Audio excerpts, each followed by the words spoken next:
Who's going fishing Sunday? I am. Let's go. Let's go. I am. I'm in. What? Wait. Can you put that cat down? Yeah. The cat's in. I was trying to be a Bond villain. I apologize. Yeah. It's warm by this fire, Buck. We're not even in the fire. We need to jump in the current. We got to cool off in the current. I just want everyone to know, I mean, we say it all the time. You have 7 best friends when you tune into us every week. And it's wild because we used to say that, but now it's so real. And it was just a real existential morning, guys. Got all existential. Did you short drift them? Well, That's a yes. That's what the Canadians say, no bueno. No bueno. If there is a traditional Canadian saying, no bueno. It's And we are back. You are listening to the Rutten River Pursuit podcast, your home of all things epic in the outdoors. Woo! We're sitting around in the current. There it is. Oh, what a fun night we've already had, and we're going to continue to have. Who do I got around the table with I'm me? Steve. I'm Catfish. it's Bucky. Hey, and I'm Ryan. What's up, Bubby? You know what, Stevie? What's up, dude? I think it's time that we change things up a little bit. We're recording at Studio B. I love Studio B. Yeah, I really love what's going It's on fun, here. but I want to change things up. Okay. I think what we're going to do for our current, let's have a random call-in guest. Okay. What? All right. Hold on. I'm going to call someone. Let me punch up a number here. Boop, boop, boop, boop, boop, boop, boop, boop, boop, boop, boop. Hello, is there any callers on the line? Yeah, this is Will from ATA, and I got Deke and Kyle. We're at Studio C. Don't you mean Studio Kentucky? Yeah, you nailed it. Studio K. So, I guess in a strange way, we got a full house here tonight. We though. do. You're absolutely So you right. guys are out in ATA. How's it going out there? It's the bizarro of Full House, but yeah, no, things are going great, man. There's a lot going on here this week, and I don't know if these guys, they're kind of like, they're shaking, rocking back and forth because there's just so much information. Kyle's puking in the corner. New guy. You know, he's like, oh my God. All because you wanted to save a couple bucks on brake pads. It's really cool. We're really making some nice connections, and it's show season. Yeah. And, you know, that's the cool part where everybody's coming off their deer seasons and this and that. And you can tell that they're ready to do some business and shake some hands and kiss some babies. Absolutely. This is day one of the show, right? Day one. You got two more days. So, have you seen anything out there that has just really caught your eye, and you have to talk about it right away? I can't hold back. Yeah. Go on out with it. Fire away. So, have you guys heard of the Raven crossbow? Yeah. I saw you guys checking that out on our Instagram feed today. We did more than check it out, Bucky.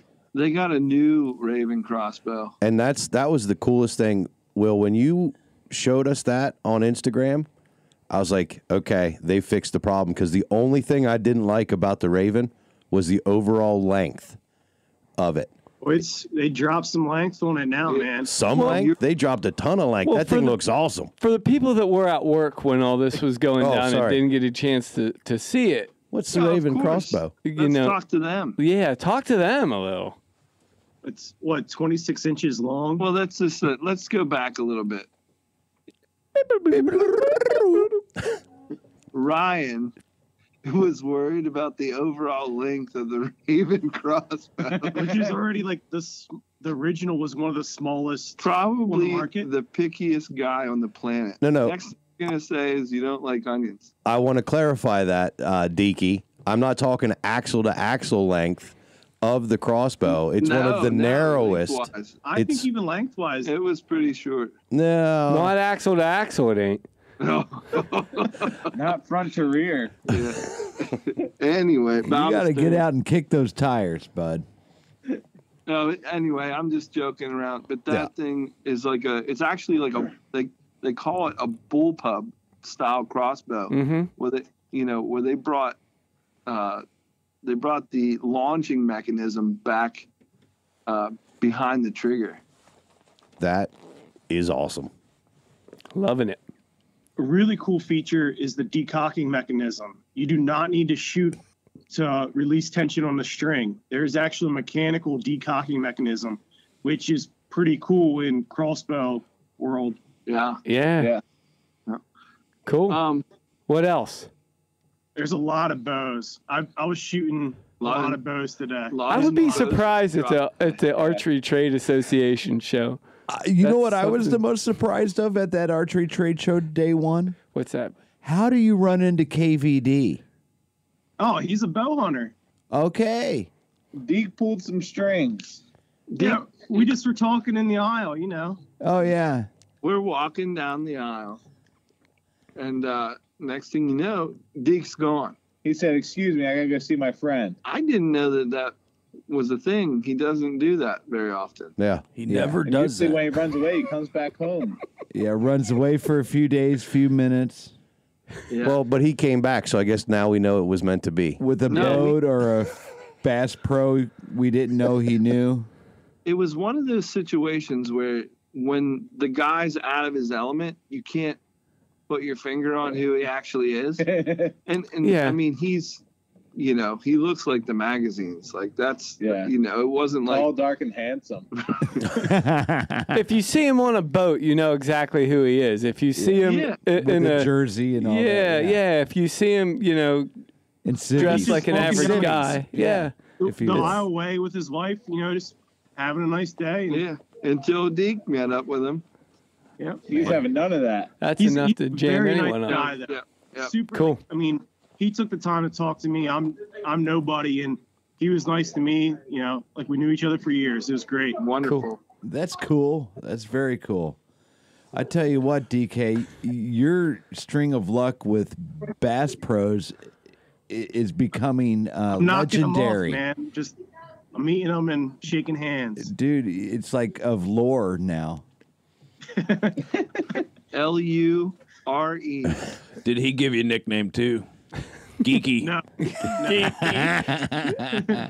call you David. Davids. So real quick before you guys have to tap out, because I know you've probably got a lot of meetings to attend to. There's a line backing up for autographs. I'm sure. Unfortunately, that's not the case, but we do got to get rolling. Being that I was in the same shoes that DK and Kyle are in right now, that last year at the end of day one, it was my first day. Which is true, and Kyle has a really hard time with your shoes. They are. I can imagine. He's got to put It's both like, of them. it's like a geisha in those shoes. Anyway, I just want to confirm that you guys are feeling some of the same things I was feeling. It's overwhelming, right? Yeah.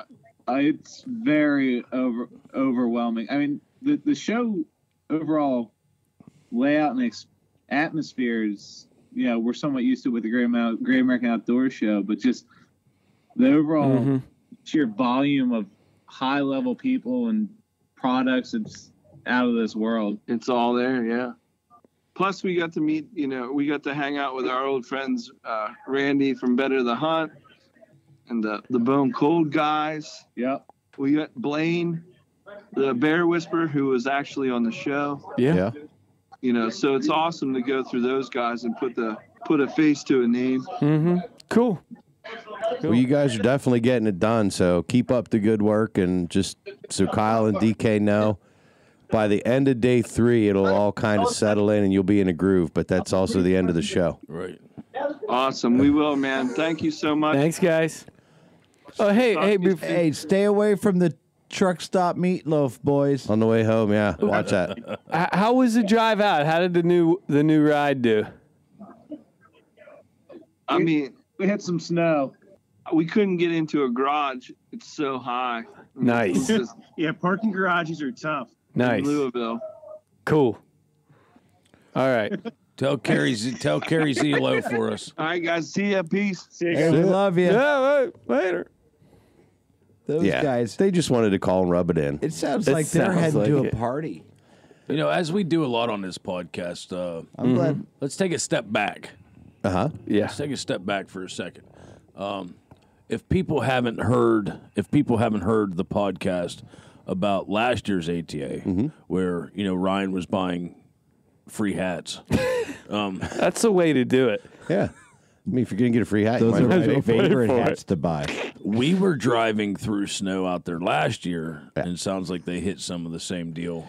I actually was talking to them while they were going through it, and literally it was a whiteout, they said. And they Really? were going 40 miles an hour down the interstate. Yeah, we actually had some similar Yeah, conditions. Now, that was mostly on the way back. right. That it got a little nasty where we were going pretty slow on some of those interstates. But yeah, maybe it's similar to the old lore, if I can use that word again, that exists around the Pennsylvania Farm Show, right? Like it's always going to be bad weather. Yeah. The same kind of deal. Yeah. It is that time of year, though. But yeah, the ATA was it was good to us last year. We had definitely had a blast, met a lot of people, made a lot of contacts, and great things that have turned into relationships, friendships. Absolutely. So hopefully the boys will be bringing back a lot of that same type of stuff from the show this year. So that's good. I totally agree. So what have you been up to this week? Anybody do anything cool? I've been scouting geese all week. Any particular reason? End of story. He can say no more. Something tells me Yeah. there's more to that story. No, there's not nothing. Nothing. No, not nothing that I want to talk about. Hopefully he'll have the happy ending to that story next week. Yeah, But I have. Catfish, though, I personally, one of my 2019 resolutions as far as hunting goes is I want to hunt waterfowl much more in 2019 than I ever have in my entire life. Okay. What are you doing to scout these geese? Tell me about scouting geese. I guess give me a little tutorial in the beginning of the season so I can learn a little bit. First, you got to spend a lot of money in gas because your truck's either running or you're driving it a lot. So it starts off.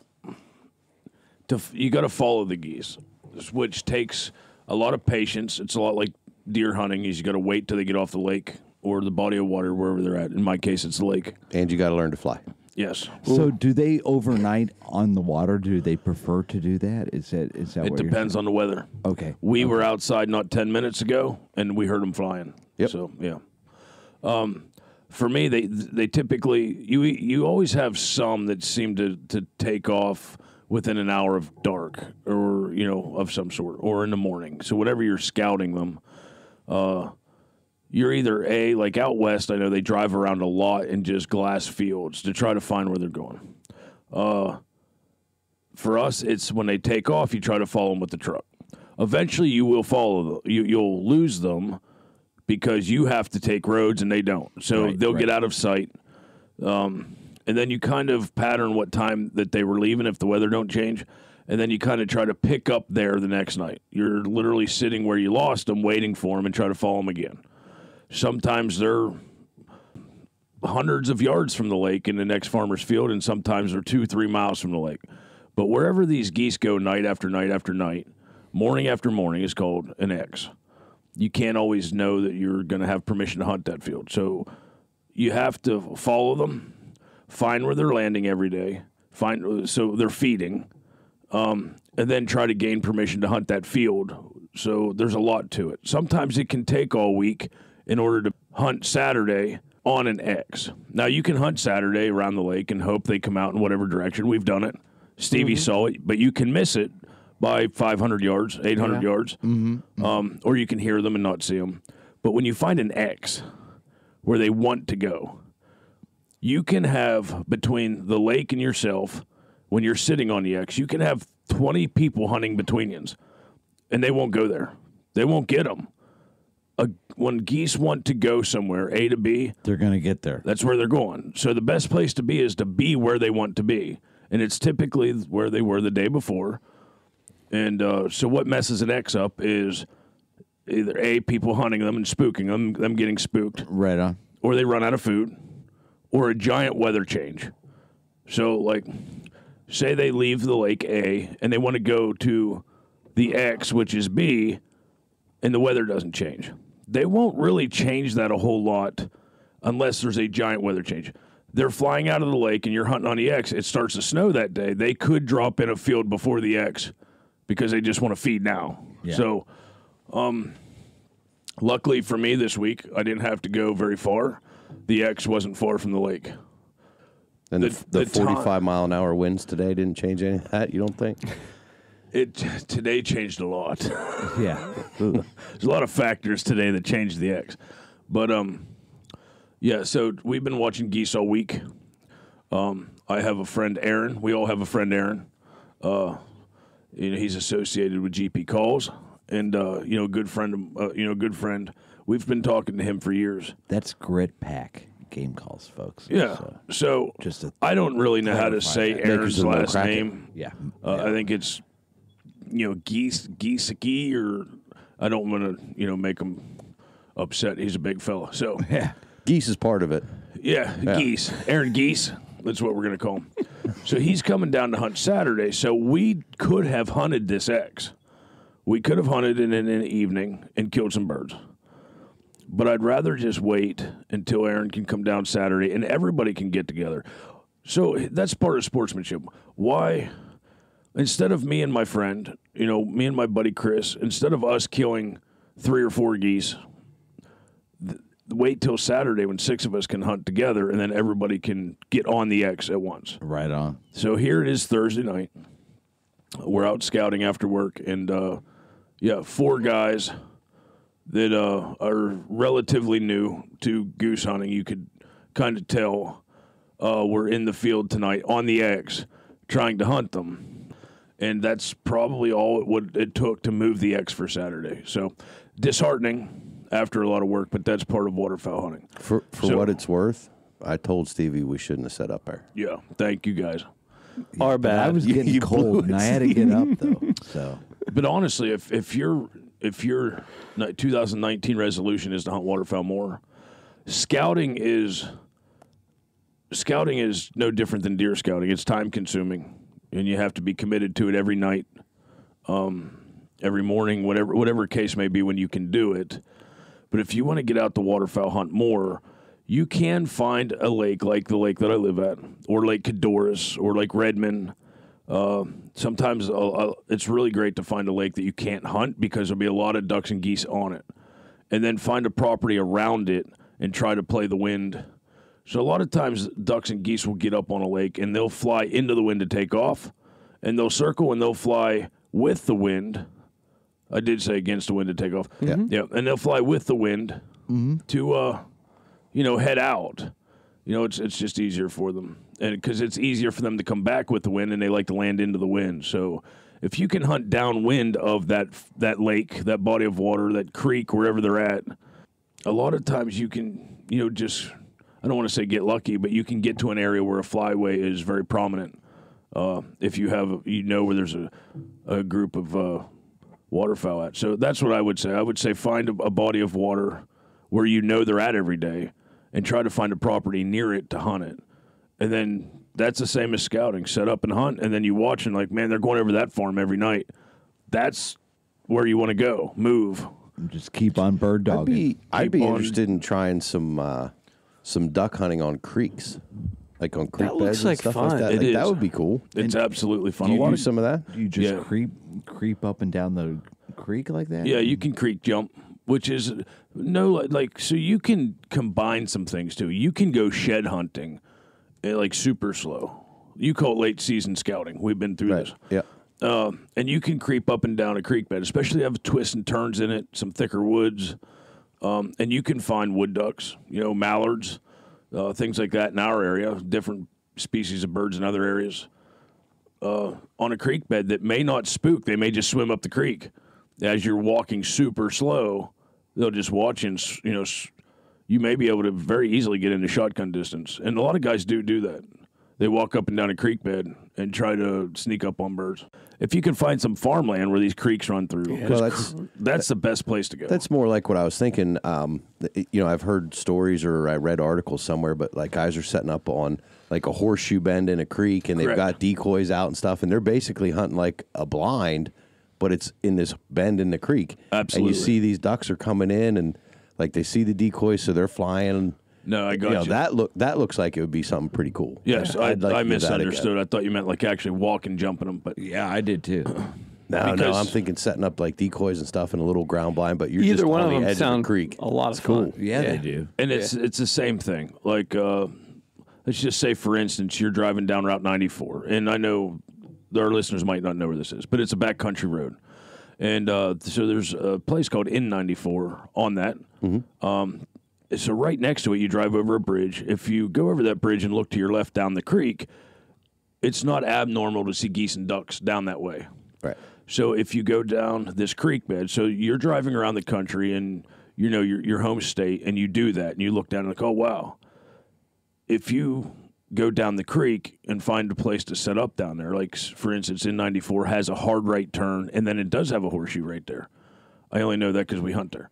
But it's a perfect place in a creek to hunt because a lot of times late season there are ponds that are frozen and the creeks are still open. Mm-hmm. So you'll get a lot of waterfowl in that late season that like the moving water. Maybe that's where I was getting the ideas from. Were you talking about hunting creeks last year when we actually had a bunch of frozen lakes and stuff? Yeah. Maybe that's where I got the idea from. So not far from where you caught those odd bass that you didn't really know what they were. Yeah. We still don't know what they were. They're odd fish from Pennsylvania. Yeah. Or did we ever figure out what they were? I think they were rock bass. Red eyes. Yeah. Okay. I think so.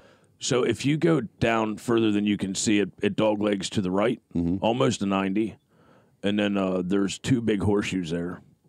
That is a farm we have permission on, and you have to be careful because a lot of creeks, you have to find an opening. Ducks will land. Geese need a big area to land. They need openings in trees. Are they clumsy like a turkey? I don't know if they want to call them clumsy, but they have quite a wing spread on them, and they need room. Space. Yeah, okay. Albatross. Yeah, they need room. Clumsy like an albatross. Yeah. Now Stevie's been saying you hear that all the time. Behind my house in the creek, I've been watching from the kitchen window 2 sets of mallards swimming up and down all week. Yeah, they're in a safe place. You can't hunt them, and you'll get this a lot with waterfowl. So if you know they're there, you try to find a field that is huntable close to it, and there's lots of times you can pull them out with decoys when they come out. Because here's the thing: it's like anything else. Waterfowl, if you break it down, in my opinion, the geese are sitting on the lake. They want to keep the water open. It's cold. They're all grouping up, kick their legs open. They want to keep the water open when the water's freezing. They want open water. They're going to leave in groups. Group sets, I call them. And then those groups are going to go out and feed, and then they're going to come in, and other groups are going to go out because they want to keep the water open. So when a group comes out to feed, they're going to go from A to B. That could be 2 miles, 3 miles, whatever it has to be. It could be 300 yards. When it snows, they'll literally dump in anywhere other geese are because they know there's food. Snow freaks geese out. They freak out. They go all berserk. Their brains go nuts. I don't know what it is, and they can't see as well in the snow. This is all opinion, by the way. It's all things I think that I've learned over the years of hunting. It makes the terrain look all the same. So let's put it in retrospect. You're sitting in your house, and you want to go get a steak. You're hungry. It's time to go. You want somebody to stay back home and keep the fire lit, though. You don't want the house to get warm. So you're going to tell your boy, hey, man, I'm going to go get us some steaks. I'm going to run out and get a steak. When I come back, I'll watch a fire. You go get a steak because I'm not bringing any food back. Whatever the case may be. You're leaving the house to go get a steak. Where's your favorite steak place? It might be 6 miles away from your house. But it's a blizzard now. It's dangerous to drive your car. It could be hazardous. So you still want a steak. You're going to go to the closest steak place you can because you have to have a steak. That's, I think, the theory of what geese do is like, I'm going to go because I have to feed, Right. but I want the water open, but I can't see. Predators could get me. Hell with it. Right here's food. I'm going to dump in and get something. Like, I think that's the theory from what I've seen. They just kind of get stupid on food when the weather gets poor. And that lends some credence to some of the stuff I've heard you saying in the past about how, like, bad weather is good hunting when it comes to waterfowl. Now there is stipulations to that. Today in the 40-mile-an-hour winds, I would pass on a day like today. Even though it was snow flurrying, it's very hard for a big bird like a goose to set down in a specific spot, especially with a group in heavy winds. So even though you may get them to come down and look at you, if they can't backpedal and land, they'll just pick back up and keep going. The wind isn't good for anything. No. I think all those people that fly kites What do they know? Yeah. Those Wright brothers. Bunch of jerks. You keep your wind. They will find an area to land that has less wind, whether it be a tree break or a hill that's cutting the wind or whatnot. A bend in the creek. Yeah. Who was the guy that flew the kite and discovered electricity? Franklin. Benjamin Franklin. Where? Never liked him. Right. That guy. Other things you can do to hunt more waterfowl, because waterfowl is generally colder weather for us in Pennsylvania, is get a pair of those boots from last week we talked about. Baffins. Not that I've been looking them up and studying them. Sorry. Here's the biggest thing that I have a take on for like February hunting. If you're cold, you'll give up. Now, I'm not talking you're not going to get cold. You can have the best gear on the planet. You're going to get cold. You have to you got to gut it out. But better gear, staying dry is key. And having a good group of guys that are a support group are key too. I mean, when you're laying in your layout blind and you're crying and it's cold, you have to have a buddy next to you to tell you that you're just being a wuss. Like you got. Yeah, I was going to say, what kind of support group are you looking for? Because I'm not sure. I don't sense that kind of support coming from anyone in this group. You got it, bud. I'm with you. You can do it. Close your eyes and imagine yourself on a tropical island. I don't think that's happening. No? No. Come on, Bucky, suck it up. Most waterfowlers in the world will tell you that they've been through some pretty miserable conditions to do what they love to do. Yeah. They haven't learned the trick of tightening up your socks. It's not just cold. It's like it's kind of like Tracy and I both putting our feet into and getting our left foot wet and cold that morning. I killed that doe, and we wouldn't tell each other that our left foot was cold, wet and and cold. Yeah, and it's not just cold. It's mud, rain, uncomfortableness. Teach yourself to be uncomfortable. Laying in a layout blind for 6 hours is not comfortable, and you have to do sit-ups. You have to be able to pop up quick and hit. Catfish. Get on target. I am been so married for happy. 19 years with 3 kids. I'm ready. Yes, Buck. I need to get back to what Catfish just said because I think that is a very important thing. That's something I learned at the end of last year. Tracy and I were in a tree stand in the rain talking about how people want to be comfortable. And human nature is to want comfort. So it's harder for us to get up on a colder, rainy, wet morning and go out and hunt. We prefer comfort. Absolutely. Compared to uncomfortableness. I've learned 2 things from that little observation. Is number 1, I push myself now. I can see that. And then it helps me understand other people's behavior then too. Just 2 crazy thoughts. I love it. And I just wanted to pass that down. So let's push uncomfortable. And that's another thing is let's check ourselves with, am I doing this because I want comfort? And maybe we should push ourselves to a little bit more of that uncomfortable. Well, I've been doing that for years. Listen, it's got you pneumonia. That's what it's got. If you want to do it in 2019, you have to learn to be uncomfortable. Yeah. There's nothing comfortable about laying in 10-degree weather in the snow on the ground for 6 hours. A wise man once said, life begins at the end of your comfort zone. Mm-hmm. So to me, I've heard that. You can't have no in your heart. Don't get me wrong. I love my lazy boy. I love sitting in my chair. Yeah. Hunter's my lazy boy. Yeah.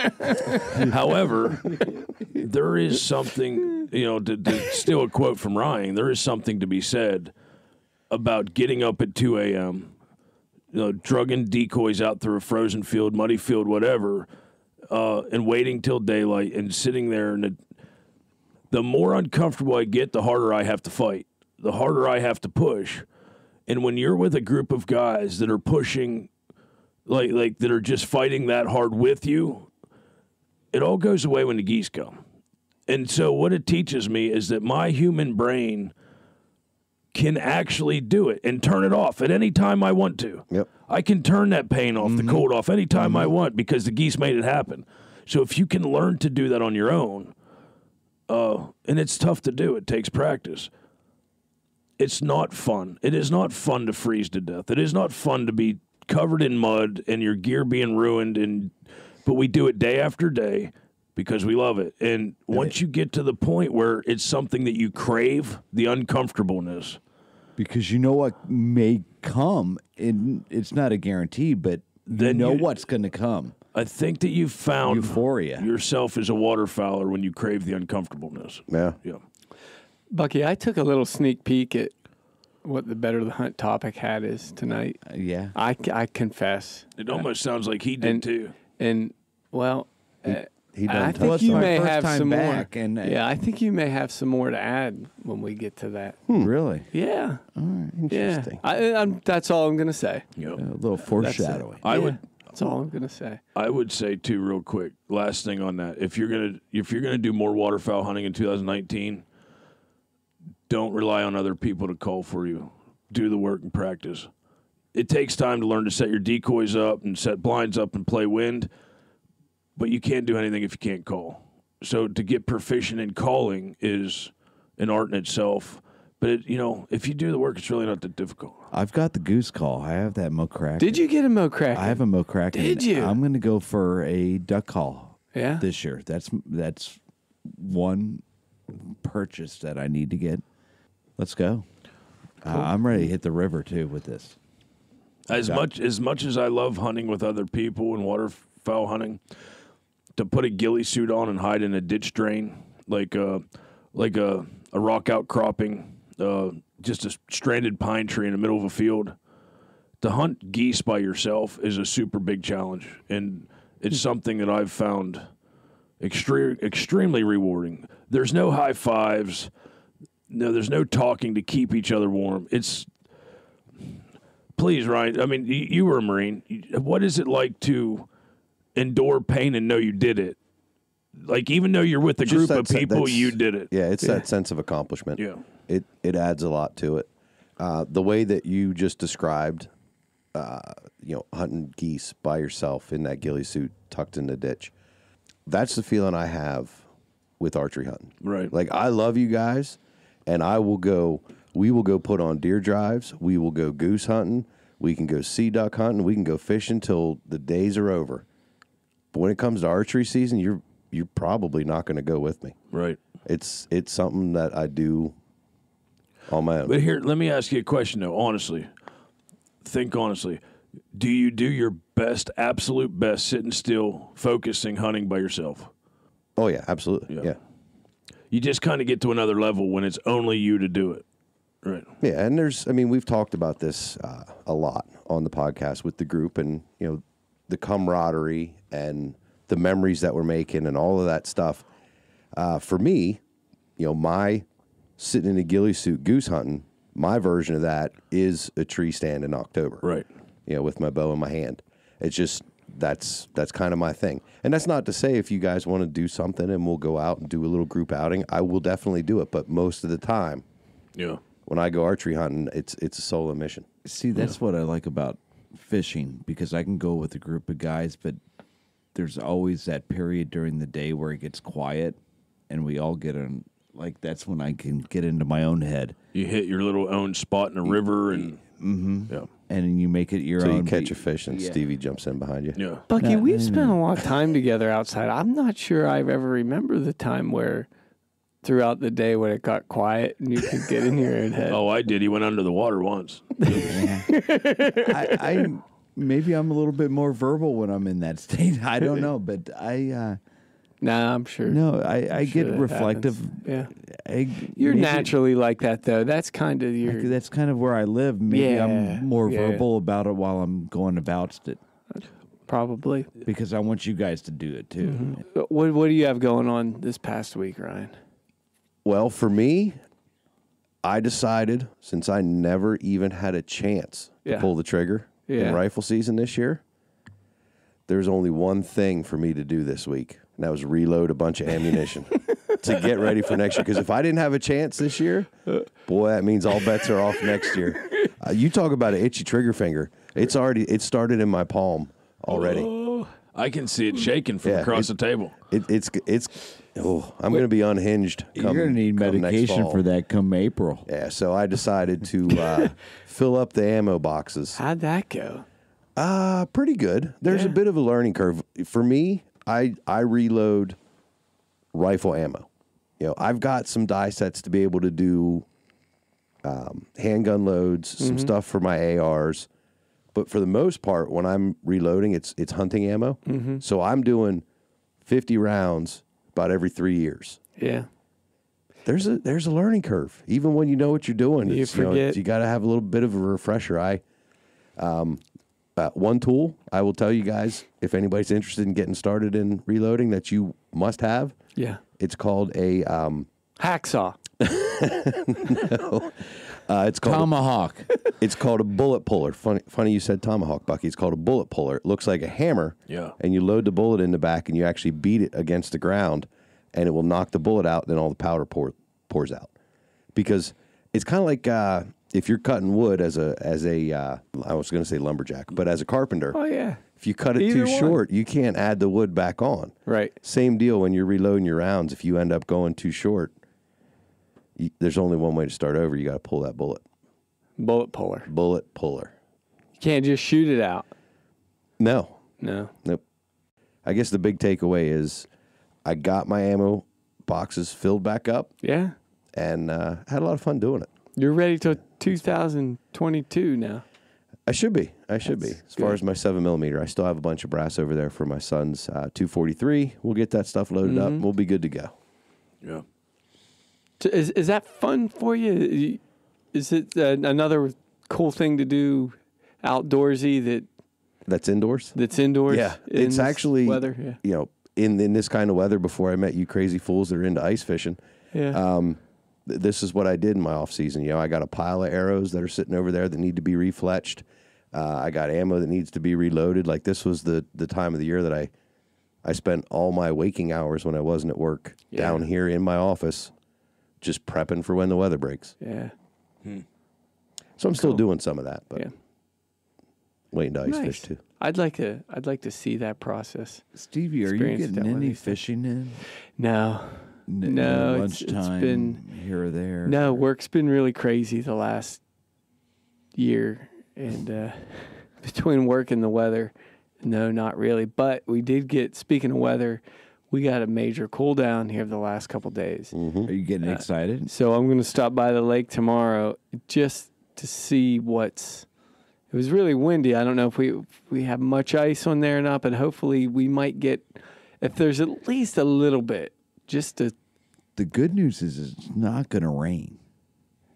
They say that we're supposed to get a little snow this week. I would bet probably by if the temperature holds what it says, I would bet probably by Saturday or Sunday that the lake that we ice fish at, that small lake and big pond basically, is probably at least frozen over. I doubt there's any substantial ice on it, but I would imagine it'd be frozen over. And then at that point, it's, if we get some 20-degree days, it's 3/4 of an inch of ice a day a lot of times there. So just make sure you got those ice picks around you. Yeah. Mama told us. I'll tell you, the whole falling through the ice thing just believe me, it's the only thing I thought about when I was on the ice with you guys last year, because that was the first time I was ever on it. Yeah, and you just hearing that bang, bang, bang, bang, bang sound. That's a good sound, though. I know. It's counterintuitive, I realize. It's way counterintuitive. You're counterintuitive. Oh, yeah. sorry. Yeah. I can handle it, though. Yeah, so maybe we'll get out nice fish Here's in to a week or hoping. two. Yeah, here's to hoping. So Golly, I can't wait for spring though, guys. I heard that, brother. I'm so ready. think it's that time. It is about that time. Why It don't is you about that time. get that topic hat a shaking? I'm shaking the hat. You already took a sneak peek, so now that you've had it a shaking, It's what's a our shaking. topic? Our topic is one resolution for 2019 that you're making for your outdoor lifestyle. Did you literally just pull that out of Better the Hunt topic hat? I did. No, It's convenient. it was. Yeah. I like it. It's a convenient truth. It's a magic hat. I have another though. Well, you do? were only allowed one, so you have to decide: is it the one you gave us, That's or is one it this of new them. one? Well, go again, You bud. got to give us the one, like the one that you're well, I'm feeling. going to let you guys go first. Maybe I'm not even going to change my mind. No, you are absolutely not going to do that because we'll all say something like really cool, Silly. personal, selfish type thing, and then you'll come back and say, World peace. my resolution is to just see you guys have a great year in the outdoors. No, because Really it is. And then we'll all feel like because I already said I wanted to do more you're going for, waterfowl. but I can't, you have to go first. Yep. No, I'm Now not you going have to. first. You guys, I already talked about something. Bud, You guys, it's written down. Bucky's first. That was no, the I can't. first That was name I the pulled. subtopic. I defer. Well, you're not going last. Go right ahead. All right. Ryan, how about you? You know what? I'm going to just say it on the podcast because then it's real. Mm-hmm. I've thought this for the last 2 or 3 years and just never committed to it. Yeah. So I've told enough people now, and I'm putting it on the podcast. My goal is to shoot a deer with my recurve next year. Nice. So That's that's my 2019 deal. Even though I did all that reloading, buck, doe, I don't know. First thing legal that comes in recurve range, which is about right now, about 4 feet. I mean, till next fall, it'll probably increase a little bit, but right now my effective killing range is 4 feet. What's with the typical? recurve. That's a very doable, but still tough challenge. Yeah. That's a good one. Yeah, I just have to commit to the time. I could at 20 yards, I can hit. I'm not going to say a pie plate, but at 20 yards, I can put my arrow in a bag target, so like a 3x3 Right. square. No kidding. I want to be proficient. I'm probably not going to be able to beat you guys in the R2 archery challenge this year. Yeah. But if I can hold my own with the recurve while you guys are shooting those little tiny dots with your compound bows, I'm going to be like, ha, take that. Now, is the range for recurve pretty similar to a compound bow typically? No. No. You close. definitely want to be closer. I would say most of your proficient traditional archers shooting recurves, longbows, probably going to keep it 25 or under. Okay. And even that's a stretch. That's really good, guys. Most guys like to keep it well under 20. Wow.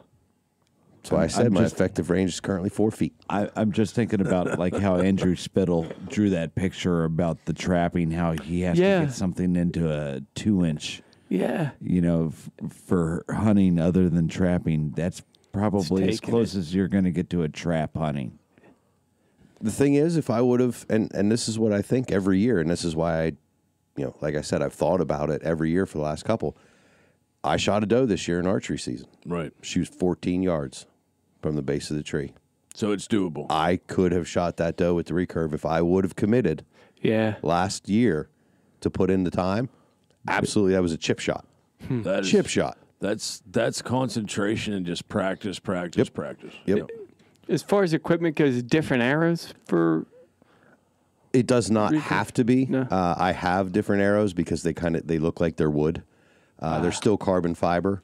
What I will use differently is definitely feathers instead of the plastic vanes because you're shooting right off the shelf. So you need that feather to kind of fold back. If you've got the Okay. plastic vanes, it kicks out a little bit. Gotcha. So I do have completely different arrows set up, different broadheads that I'd be using. And what recurve are you going to be using?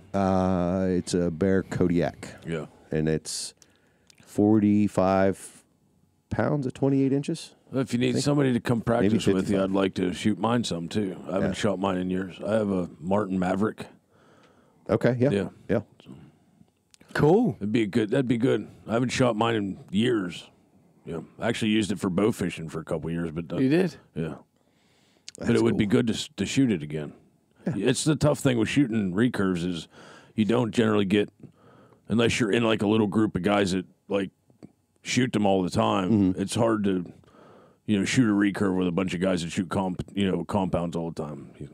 I'm gonna put a little extra notch in that goal and say that I want to be able to keep up with you guys. I'm gonna go down to Extreme Archery. That's a great place. And do the 3D shoots, and I'm gonna be taking the recurve. If you guys see me walk in with the compound, start shaming me. I have seen guys at Extreme Archery shooting recurves and longbows, and there are a few of them that are very good at it. So I've got enough arrows. I can bust a couple. So you see me walk around with that compound bow this year, you start shaming me. Can do. I absolutely think you can accomplish that goal. Oh, yeah. Yeah. If you shoot a buck, and we'll say it on the podcast, if you shoot a buck with your recurve, I'll do the European mount for you on that. I'll hold you to that. On that 5-point. It'll be, my luck is going to be that I'll have myself all psyched up for like, I can't wait till I get my, any doe that walks by, she's done. It's going to be a spike. And no, it'll be some freaking monster that's going to come walking in, and he's going to stand at 23 yards, and he's just going to stand there just staring off in the distance, and I'm just not going to be able Where's to make the my shot. Hoyt? I'm like, oh, no. Like, that's my luck. That's the kind of thing that's going to happen. But that's going to be a great podcast story. Yes, it will. Yes, it will. It'll take 2 or 3 weeks so I can get over it enough to talk about it. It won't worry about it. We'll delete it 3 times. Bucky, what about you?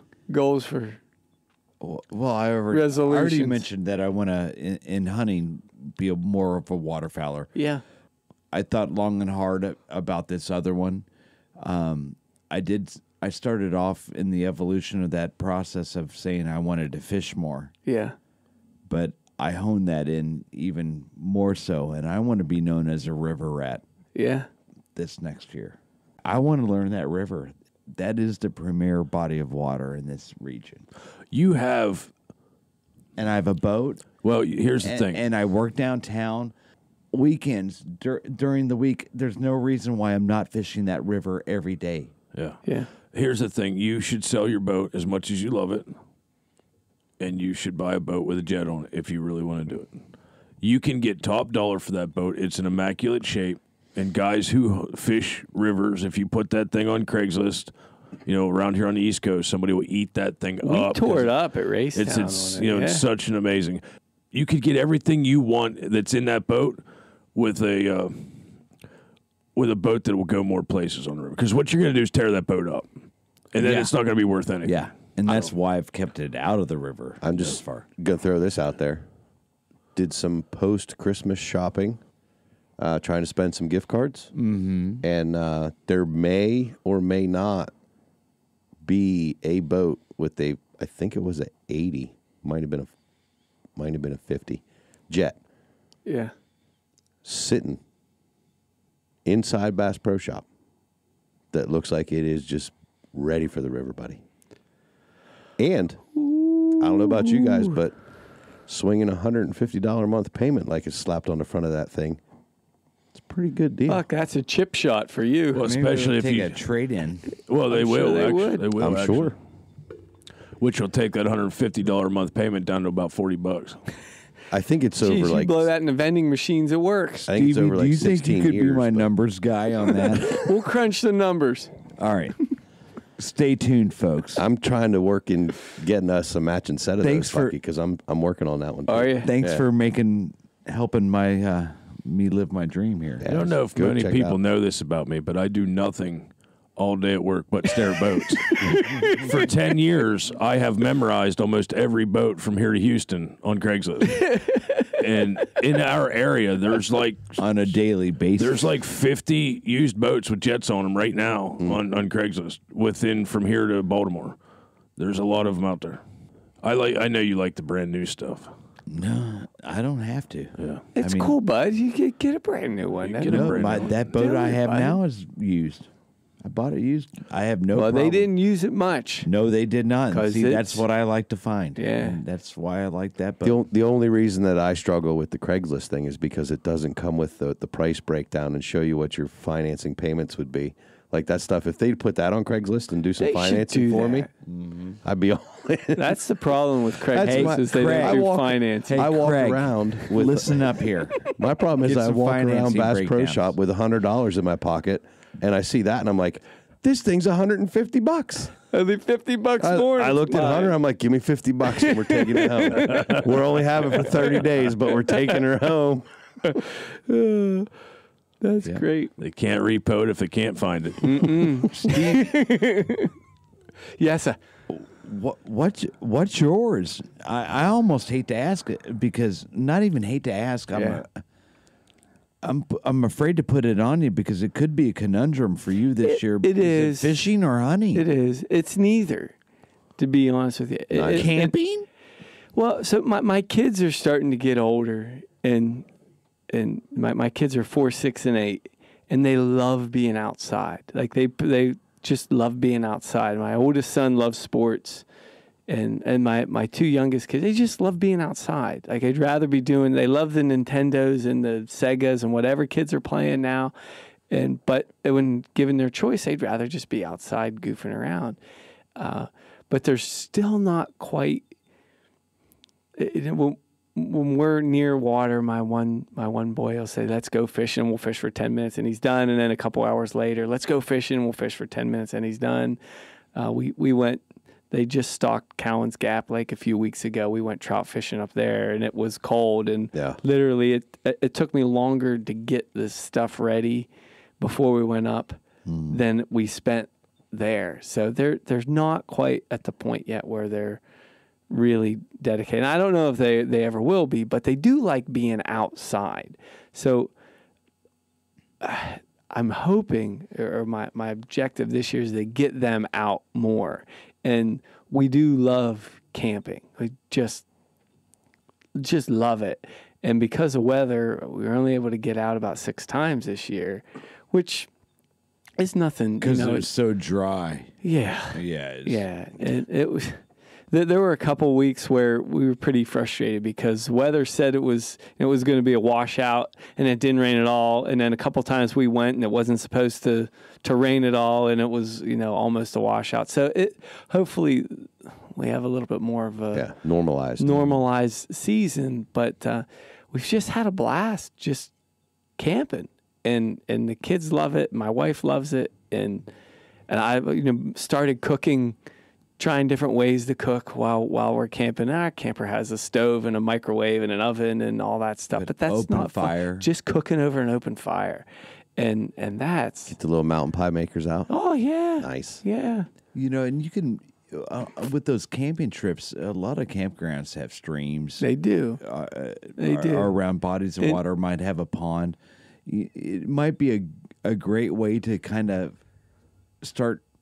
It's funny you mention that because we in a little fishing here and there.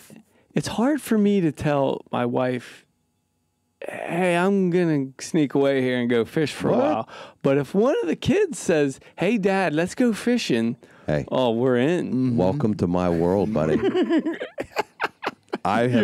the poster child for that. I'm telling you, it's been. Look around. Everything that you see down here is because all of a sudden it started with my oldest. She's 16 now, but when she was 10, she killed that big buck. Yeah. And ever since then, I'm like, it's for the kids. Yeah. It's for the kids. Yeah. And now it's like, it's no questions asked. I got a freaking boat. It's for Hunter. Why not? It's Hunter's boat. Hunter. We camped at Raystown one weekend last year, and my son said, "I want to go fishing." I'm like, okay, let's do it. Well, and we ran, we have to. Yeah, all right. Tell your mother we're going down to the lake. But yeah, so we, him and I hopped off down to the lake. And this was probably, I know it's 2 or 3 times in one day. He, wanted to get down. We would go catch a couple bass and, we'd go 5 minutes and not catch anything and he's done. So, and we did that, 2 or 3 times. And it was fun. I got my fishing itch scratched a little bit and he got to hold some bass. So just to get my kids outside, doing something other than. That's a good one. That's great. Yeah, then you can something productive. Yeah, hopefully that'll build that. And then you can shoehorn, fit those little fishing opportunities in then too. Yeah, and who knows?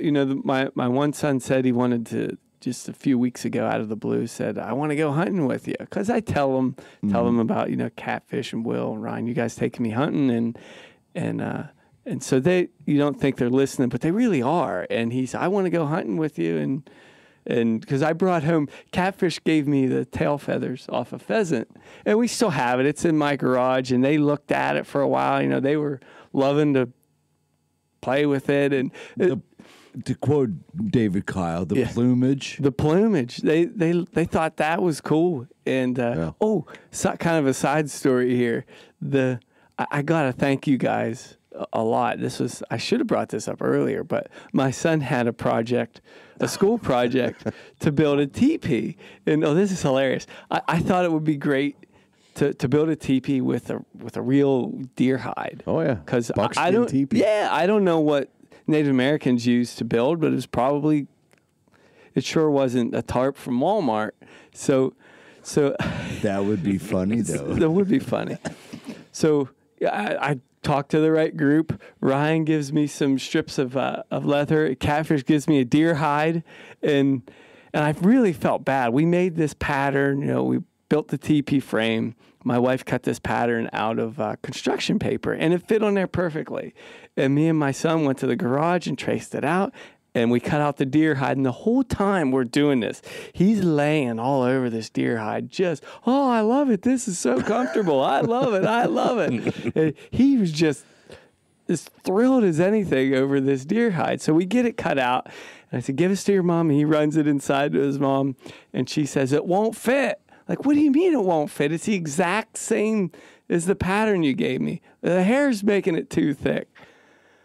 So we shaved deer hide. I thought I saw that deer hide shaved. But my wife cuts our hair, me and the boys' hair. So you got the clippers out. So we got the clippers out. We're in the garage. It took like 3 or 4 passes to get it down to where... There's deer. I didn't realize how thick. The neighbors walked in. Did somebody shave a deer in here? I did not realize. I have looking at a deer in the winter, you think, boy, that poor fella, he's cold. He ain't cold. That dude's got a lot of hair on it. That stuff is so thick. But I don't know how I got off that topic. But yeah, so we shaved a deer hide down. He made his teepee, and but thank you guys, because that's one of those cool things that they see it, and you see pictures and stuff on the internet and on TV of a teepee, but you don't.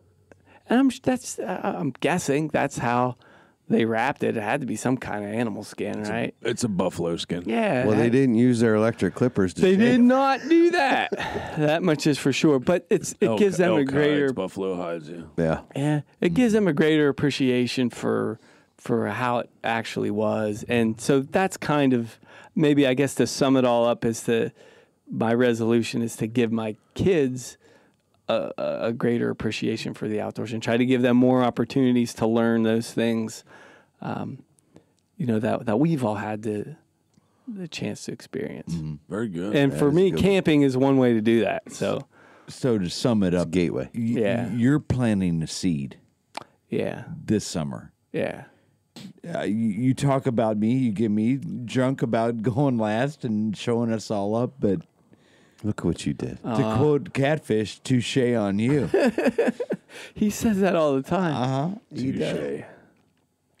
Catfish. Catfish. How about you? You've been silent. I don't know. I want to hear what. Yeah. What is catfish? It's because I don't want to say it. So, honestly. I'm not going to. We're not going to. Seriously, I'm not. You got to come up with something. Oh, I have something. I mean, I know what I'm going to do. It's just not easy to say or do. 2019 is going to be a little bit different year for me. because I want to have a good 2020. I'm going to actually, I'm going to hunt less and I'm going to fish less. I have work to do at the house I've put off for 10 years because I've hunted and fished too much.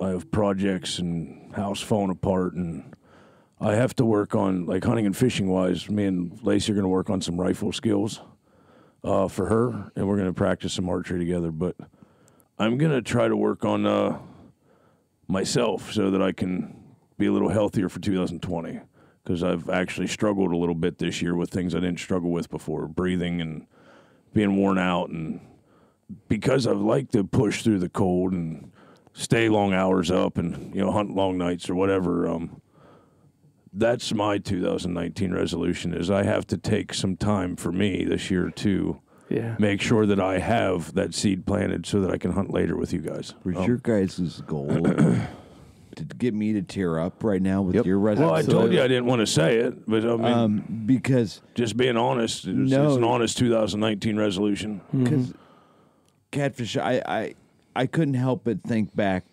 to our first season of our podcast. Okay. To an episode that was hard for you in hindsight. Which was?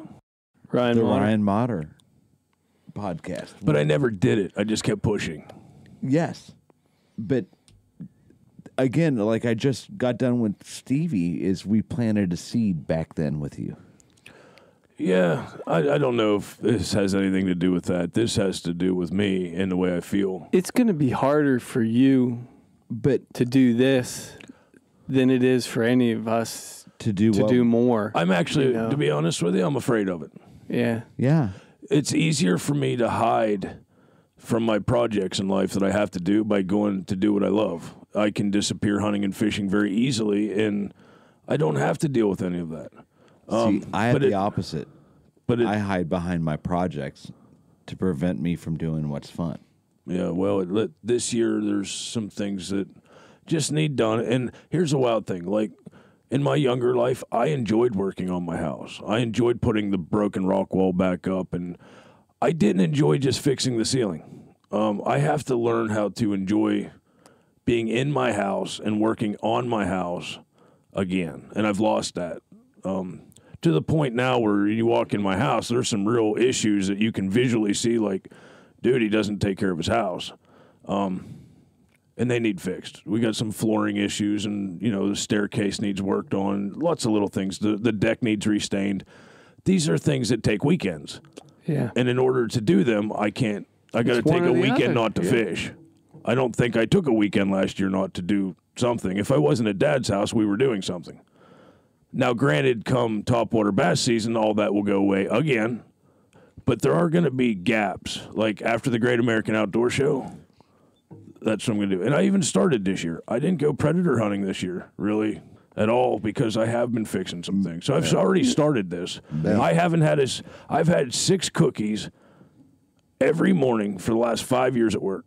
The same 6 cookies that I bought at the hospital. I haven't had a cookie since New Year's. Really? Yeah. And I don't actually miss them once you break the habit. Yeah. But the habit I have to break is the cigarettes. I'm having a really tough time breathing lately, if we're being real. So this Saturday, we have a 200-yard hike out to that X. If the birds are still there tomorrow night, we're going to look. I have like 8 dozen decoys, 5 layout blinds to take out there, sage grass, and corn fodder that we have to haul in on tarps because there's not really much out there. It's a lot of work. And once I do get out there and you're sweated up and beat up and tired and you finally lay down in the cold, I'm now that guy that looks around at the other guys going, I'm the most miserable guy here, and I don't want to be that guy. Yeah. So that's as honest as I can be. This year's going to, hopefully, cross my fingers, I'll feel slightly better in 2020 so that I can continue to push hard. But I have to take a year to get that way. Yeah. Does that make sense? Completely. Yeah. So a while back. Absolutely. And take 2 if you need to. Yeah. Seriously, if it's about you getting healthier. Well, you guys said it in one podcast. If I put my mind to it, I'll do it. I would rather do all this stuff in 3 months, and come springtime, I'm ready. But sometimes I would have to quit everything in my life and live in a gym. Sometimes you can't do it in 3 months, though, and it's okay, Catfish. That Here's the thing. I was up at the farm show. Wait a minute. This is We put in 9 hard days last year at the Great American Outdoor Show on our feet, and it's hard on your knees, your back on the concrete floor. It hurts. I put in 6 hours the other night at the farm show, and I was hurting. Yeah. So it was a big eye-opener for me going, wow, I took the whole week off for the Great American Outdoor Show, but 6 hours was a lot. So this year might hurt, and I want it to. Just like Goose Hunt, I want it to hurt so that it reminds me what I'm looking for. Yeah.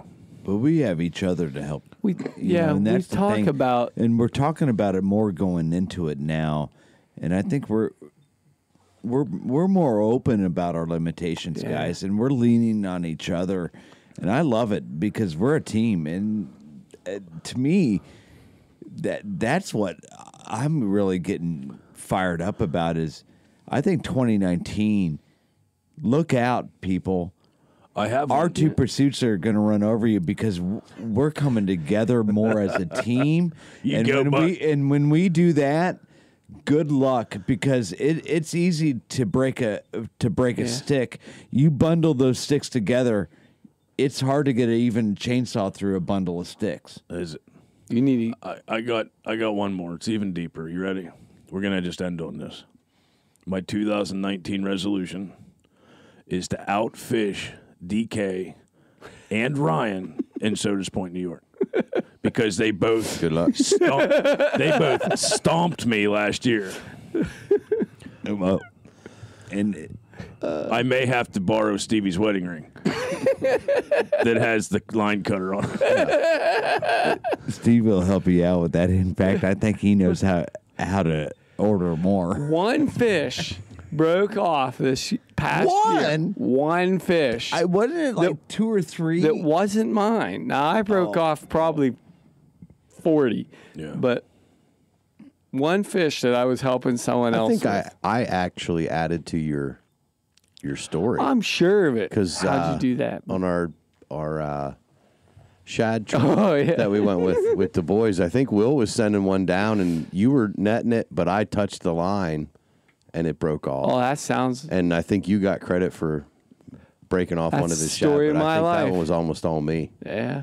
That time. Yeah. But anyway, right. Catfish, that's a good one, buddy. And you have... Work on you. The hardest part, I think, for a dude, or one of the hardest things for a guy to ask for is help with something. And we talk about it. It's at the beginning of every podcast about us being a brotherhood. So you got 6 other guys that all you got to do is ask, and we're there. I'm good at that, asking for help. Yeah. Yeah. That's good. Well, but also understand that because we are a brotherhood, we're going to be there and we're going to help you. And we're going to encourage you to do everything you need to do. But we're also going to be like, you want to go fishing tomorrow? Yeah. Well, and when's lunch? But I mean, honestly, to be honest, as long as you've known me, you can. My health has declined a little bit, and I don't feel as healthy as I did 3 years ago, and it's really just from not much sleep, not eating right, beating myself up, pushing, and I just don't feel like I need to. I don't want to feel like I'm neglecting the important things in my life. Yep. Because I have an addiction that I have to go fishing. I have to find some peace in turning that off, going, it is okay not to go fishing today, to work on something that needs done. I haven't found that yet. I'm going to try this year. And I'm sure I'll fail at it some days when they're jumping. Some days. Yeah. But overall, you'll succeed. And we'll make sure of it. Adopt a mess of kids. Resolutions aren't supposed to be easier. They're not resolutions. That's for sure. That's some hard-hitting resolution talk there, I love it. Yeah, we got a little deep tonight. And it's because Buck's back. It's because Bucky's here. Yeah. He brings out the best in all of us. I guess. Bucky shows up and the Way to go, the Buck. current gets deep. It's like the podcast Buddha. Pod Buddha. I've kind of, with the downtime, been trying to concentrate on the inner me and for us, too, like to help all of us. Just not the group, but everybody kind of navigate the ups and downs of life. And we're all trying to be the best Bucky we can be. Right on. Be the best you. It's hard being the best me. Hey, Stevie. Don't forget. Yeah, it's right. When we aren't being super existential Existential. and looking inward for all things epic in ourselves, Yeah. where can they find us? Hop on over to RuttenRiverPursuits.com. .com. Download the episodes on Apple Podcasts or Spotify. Hit the subscribe button. Hit the subscribe button on that.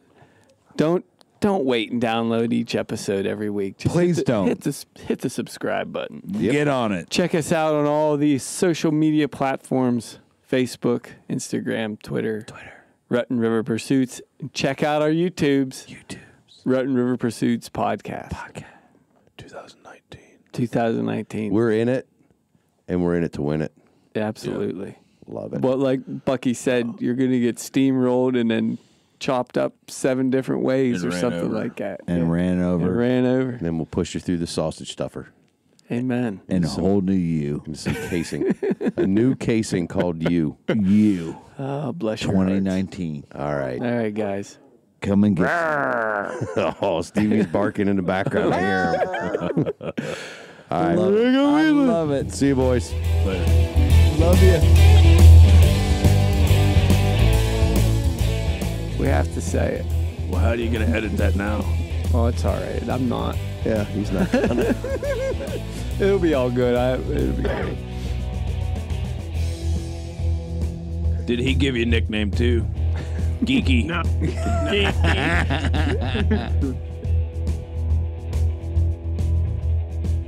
Yeah, they need room. Clumsy like an albatross. Yeah. Now behind Stevie's been saying. You hear that all the time. The wind isn't good for anything. No. I think all those people that fly kites. What do they know? Yeah. Those Wright brothers.